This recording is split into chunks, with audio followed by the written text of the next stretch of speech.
¿Te gustaría aprender a saludar tal como lo hace un pehuenche? Presta atención a este video y sorprende a todo el mundo. Incluso si tienes la dicha de encontrarte con un pehuenche, se sorprenderá.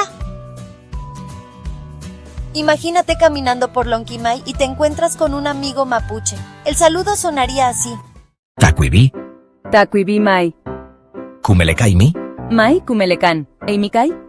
Kakumelecan, Tampuchecai, Com kumelecaingun. Repite conmigo.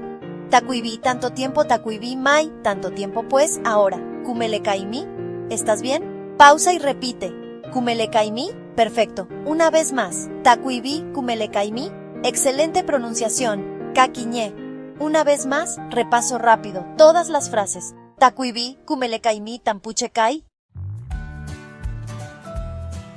Quiñé Gulam, un consejo, para aprender palabras extensas. Memorízalas de atrás para adelante, repitiendo al menos 6 veces cada sílaba añadida. Ejemplo, imi, caimí, lecaimí, kumelecaimí. Inténtalo tú mismo. Genial, ¿no? Apréndetelo y sonarás como un pehuenche.